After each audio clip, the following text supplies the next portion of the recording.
Bonjour, bonsoir à vous, mes amis, à vous qui me suivez. Merci de votre soutien. Merci de me suivre. Merci de vous abonner. Merci de liker les vidéos. Merci de commenter. Merci de partager. Il y a de plus en plus de gens qui commentent. Nous avons commencé il n'y a pas très longtemps cette série d'émissions. Je suis content de voir qu'il y a des gens qui commentent. Euh, dans différentes plateformes, dans lesquelles nous partageons nos vidéos. Donc, ça montre l'intérêt que vous avez pour Congo et tout. Je vous remercie. Encouragez d'autres personnes à faire comme vous, à s'abonner à Congo et tout, à liker les vidéos, à commenter, à partager. Donc, nous sommes des Congolais. Nous avons des fois des points de vue différents, mais nous restons frères et sœurs. N'oublions pas cela. Donc, ne nous divisons pas à cause de la politique. Ne nous divisons pas sur la base ethnique, la base tribale ou sur une base académique. Donc, nous sommes Congolais. Les Congolais qui ont étudié, les Congolais qui n'ont pas étudié, nous sommes tous des Congolais. Les Congolais riches et les Congolais pauvres, nous sommes tous des Congolais. Les Congolais du centre, les Congolais du nord, de l'est, de l'ouest, du sud, nous sommes tous des Congolais. Des Swahiliphones, des Lubaphones, des Lingalaphones, des Congophones. Ceux qui parlent du Congo, nous sommes tous des Congolais. Donc, on est ensemble, nous sommes des Congolais, nous sommes aussi des Africains. Donc, nous aimons nos frères africains et partout dans le monde. Nous aimons nos frères du Rwanda, nos sœurs rwandaises et nos frères rwandais qui aiment aussi le Congo. Ceux qui n'aiment pas le Congo, nous leur disons que nous sommes des frères. Nous partageons le même sort, le sort de l'Afrique. Nous aimons nos frères et nos sœurs de l'Ouganda, ougandaises et ougandais. Nous leur disons que nous sommes condamnés à vivre ensemble, donc nous devons vivre en paix. Cette mentalité-là de vouloir examiner les autres pour occuper la terre, surtout la politique de Kagame, soutenue par Museveni et d'autres personnes de la région, ce n'est pas bon. Nous faisons tuer nos frères et nos sœurs, nos enfants, pour nos propres intérêts. Ce n'est pas bon. Nous aimons nos frères et nos sœurs du Sénégal, nos sœurs sénégalaises et nos frères sénégalais. Je salue mon ami Eric Pacham. Nous aimons nos frères et nos sœurs de la Côte d'Ivoire, nos sœurs ivoiriennes, nos frères ivoiriens. Nous aimons nos sœurs et nos frères du Burkina Faso, nos sœurs burkinabés, nos frères burkinabés. Voilà, donc je ne vais pas citer tous les pays africains, mais vous savez, le peuple congolais, c'est un peuple qui est très, très hospitalier. Je ne peux jamais commencer sans dire un mot à propos de mon sponsor. Je suis reconnaissant du fait qu'il me sponsorise et je vous demande à le supporter aussi. Donc, c'est la société juststanding.com. Le site est là. juststanding.com. Alors, aujourd'hui, je vais vous présenter la liaison de parfums. Alors, ce parfum-là coûte 500 $. Celui-là, c'est environ, je pense, 45 $, 22 cents. Voilà, donc vous pouvez acheter en 4 paiements. Parce que là, ça sera un achat de plus de 50 $. Donc, vous pouvez acheter en 4 paiements. Et là, en fait, comme c'est un achat de moins de 50 $, si vous ajoutez à ce parfum une autre commande, allant au-delà de 50 $, donc vous pouvez faire des paiements en 4 tranches. Donc, si vous atteignez 60 $, par exemple, vous pouvez faire des paiements en 4 tranches, 15 $, 15 $, 15 $, 15 $. Ça vous permet d'avoir ce que vous voulez maintenant en dépensant peu et en gardant une partie de l'argent que vous voulez dépenser sur ces produits pour les dépenser sur autre chose. Donc, c'est vraiment bon. Visitez le site comme je vous l'ai dit. Le site a beaucoup de bonnes choses. Et voilà. Alors, élection présidentielle en République démocratique du Congo. Il y a le candidat 7 qui a porté plainte contre Félix Tshisekedi pour l'invalidation de sa candidature à cause du nom. Il dit qu'il a été publié comme vainqueur en 2019 sous le nom de, je pense, Félix, sous le nom de Tshisekedi Tshilombo Félix. Mais cette fois-ci, il s'est présenté sous le nom de Tshisekedi Tshilombo Félix Antoine. Il a ajouté Antoine. Donc, pour c'est ça le problème. Antoine.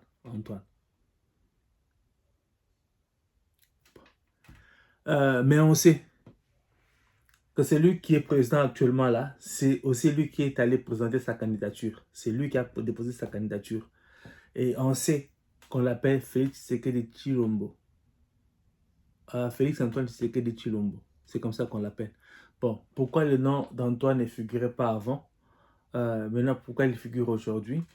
Bon, on va voir ce que la justice va dire, mais je ne pense pas que ce soit vraiment un problème. Peut-être qu'il avait omis ou il avait par négligence oublié d'ajouter le nom d'Antoine. Et maintenant, là, il a ajouté. Mais on sait que c'est lui, donc il n'a pas... C'est pas une autre personne, c'est la même personne. Bon, les juristes vont dire que voilà, sur la carte d'identité, ce sont deux noms différents. Donc, ce sont deux personnes. Bon, on va voir ce que ça va donner, mais on sait que c'est la même personne. Donc, c'est le président qui s'est présenté.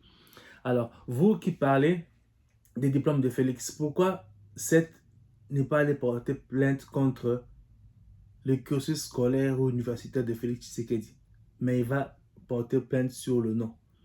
Et d'ailleurs, aucun candidat n'a porté plainte contre Félix Tshisekedi à propos de son cursus universitaire. Donc, comme je l'ai dit toujours, posez à Félix la question et allez vérifier ses réponses. Ne nous basons pas sur ce qui a été raconté à gauche et à droite, puisque la CENI n'avait pas publié les dossiers des candidats. Et puis, Félix a fait, bientôt la 5 ans au pouvoir, donc il a un bilan à présenter au peuple. Si on veut s'attaquer à lui, qu'on s'attaque sur son bilan. Quand on évite de s'attaquer sur son bilan, on va sur le nom, on va sur les cursus universitaires, quelque chose, le débat qui a eu lieu il y a 5 ans, c'est-à-dire que sur le bilan de Félix, on ne peut pas l'affronter. Alors on veut chercher à le disqualifier ou à le battre sur autre chose, mais pas sur son bilan. Voilà donc, c'est à déposer cette candidature-là, cette plainte-là contre Tshisekedi à la Cour constitutionnelle. Et il y a deux plaintes qui ont été déposées contre Moïse Katumbi. Et les partisans de Moïse Katumbi, selon ce que j'ai appris, certains d'entre eux, et même Moïse Katumbi, selon un article que j'ai vu quelque part, dit qu'en fait, il met en garde contre l'invalidation de sa candidature. Et puis ses partisans disent que si sa candidature est invalidée, donc ça sera une sécession au Katanga. En 2018, Joseph Kabila au pouvoir, il a empêché Katumbi de se présenter. Il a été bloqué à la frontière avec la Zambie. Les partisans de Katumbi n'avaient pas fait sécession. Et c'est maintenant qu'ils pensent qu'ils peuvent faire sécession. Nous sommes tous des Congolais. Les Katangais ne sont pas plus importants que les autres peuples du Congo.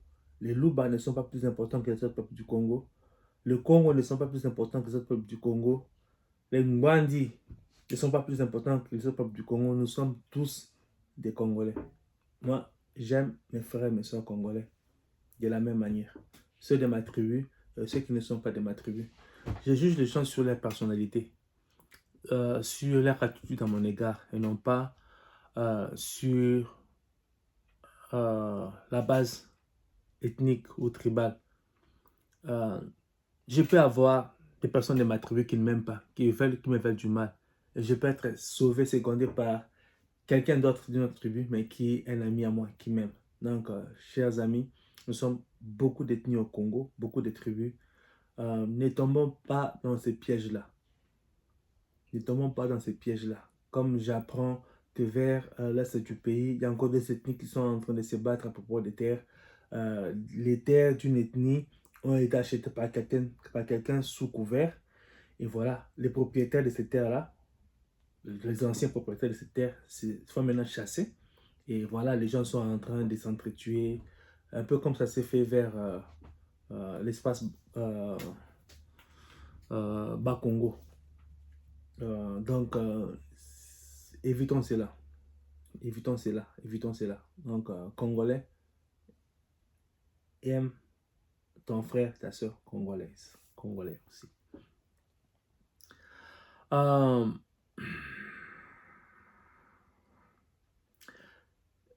le FARDC a repris l'offensive contre le M23. L'avion militaire congolais avait volé hier, il avait bombardé quelques positions du M23 et il y a eu beaucoup de déclarations. Du côté du Rwanda, on dit que le fait que l'armée congolaise ait fait décoller son avion et bombardé, donc cela est une preuve irréfutable de soutien militaire des FARDC au Wazalendo. Mais le gouvernement a fait passer un projet pour en fait créer ce que j'appelle un corps de réservistes.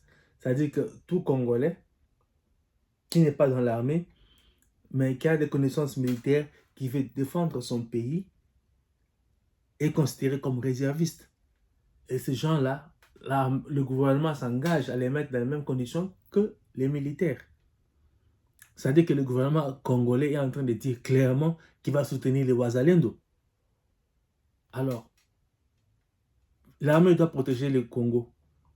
Et les Congolais doivent protéger le Congo. Si l'armée se bat et les Congolais se battent aussi pour protéger le Congo, où est le problème? Ça, c'est une affaire entre nous, Congolais. Et il y a eu beaucoup de déclarations de part d'autres comme quoi le Congo est en train de violer le cessez-le-feu. Mais au Conseil des ministres, je ne sais pas si c'était à quelle occasion, mais Jean-Pierre Bemba a montré des vidéos de troupes qui venaient du Rwanda pour renforcer les M23. Et ça, on ne condamne pas. Mais quand l'avion militaire congolais bombarde au Congo des rebelles, pas des rebelles, des miliciens rwandais, là ça pose problème. On commence à parler d'un dialogue. J'aurais appris que le président a refusé de se rendre en Angola sous les invitations de son homologue angolais. Je pense que c'est toujours pour parler un peu de tout ce qui se passe à l'Est. Il a refusé parce qu'en fait, nous ne devons plus perdre notre temps avec les dialogues. Kagame, c'est son jeu. Il vous distrait avec les dialogues et il renforce ses positions, il avance. Il vous distrait avec les accords, il renforce ses positions, il avance. Et quand la communauté internationale, je ne veux pas dire la communauté internationale, certaines personnes dans la communauté internationale commencent à crier comme ça dit qu'en fait, il y a beaucoup de pas du côté du Rwanda. Il y a des images des militaires rwandais qui sont tombés à l'est du pays. C'est vraiment, vraiment, vraiment regrettable. Et on a signalé à la frontière de l'autre côté du Rwanda des populations rwandaises venues du Congo qui sont retournées au Rwanda. Et selon ce qu'on aurait appris, c'est que dans les territoires occupés par le M23, ils ont pris des populations venues du Rwanda pour les implanter là-bas. Je pense que ces populations-là, ce sont nos frères et nos sœurs rwandaises et rwandais qui sont manipulés par le pouvoir, qui ne comprennent pas. Qui ne comprennent pas. Parce que je ne pense pas qu'une personne bien assise chez lui va quitter sa maison pour aller habiter dans un pays, dans une maison qui ne lui appartient pas, espérer occuper cette terre-là. Toute personne au Rwanda qui est bien installée ne le fera pas. C'est que Kagame doit être en train de déporter des gens qui vivent dans des conditions déplorables au Rwanda, des gens qui sont désespérés, et pour faire, en fait, pour leur faire vendre ces rêves-là d'espoir. Ces gens-là acceptent parce qu'en fait, au Rwanda, ces personnes-là ne sont pas bien installées. Ils acceptent alors d'aller au Congo. Et si ces personnes-là réfléchissaient même, je ne veux pas dire qu'elles ne réfléchissent pas, mais ça doit être des personnes qui ne comprennent pas qu'elles sont manipulées. Parce que normalement, si c'était moi, on me force d'aller habiter quelque part dans un pays qui ne m'appartient pas, dans une maison qui ne m'appartient pas, avec tout ce que j'apprends de ces conflits, je peux fuir. Mais ces gens-là sont retournés au Rwanda. Bon, ça dit qu'en fait, que c'est des gens qui ne sont pas bien assis au Rwanda. Bien assis au Rwanda. Donc, ça veut dire qu'il y a beaucoup de réalités de la vie au Rwanda que les médias ne nous montrent pas.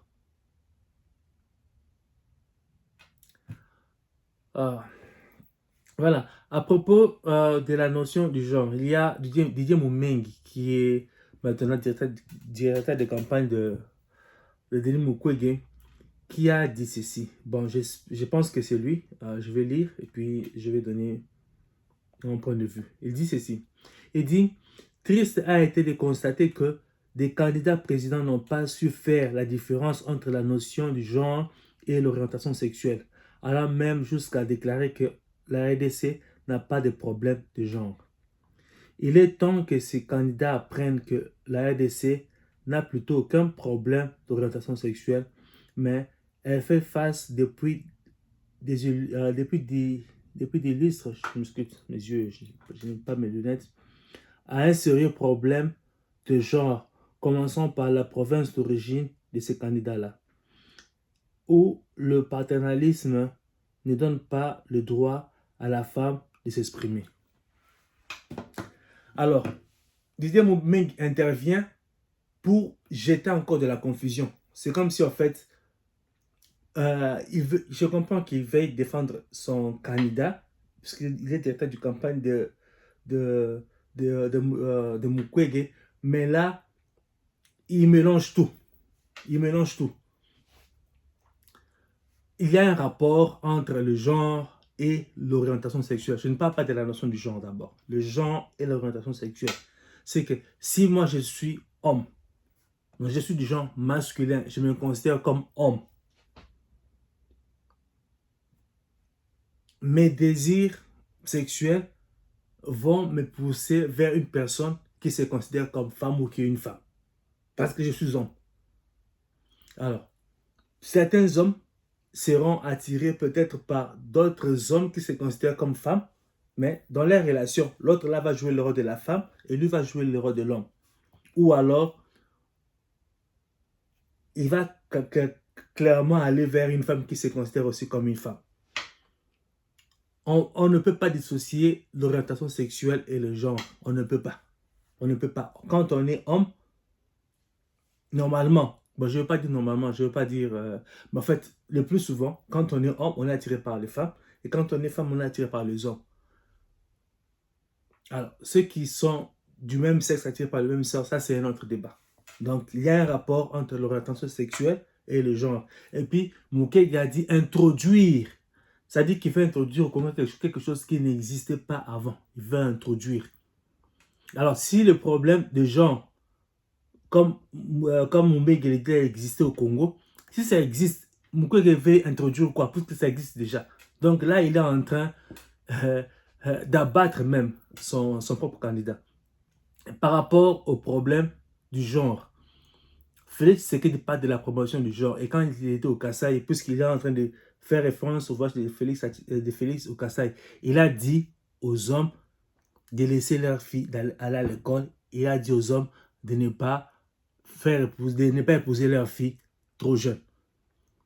Et dans sa politique de la promotion de la femme, il a promu plus de femmes que quiconque a exercé le pouvoir avant lui. Donc, Didier Moumengue, je comprends qu'il veut défendre son candidat, mais il a tapé à côté. Il a tapé à côté.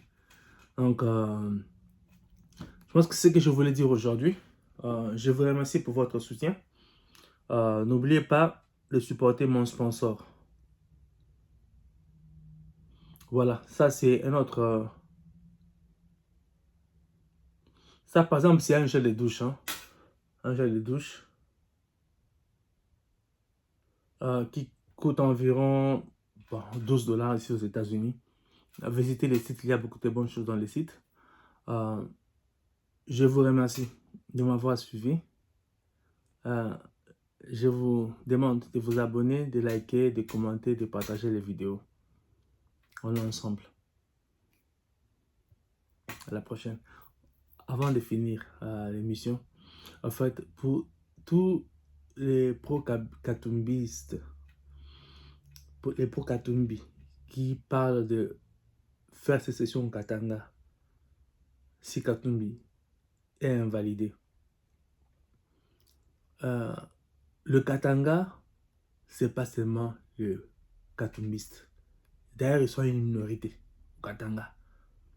On a vu le bain de foule que Fachi a fait quand il est allé au Katanga.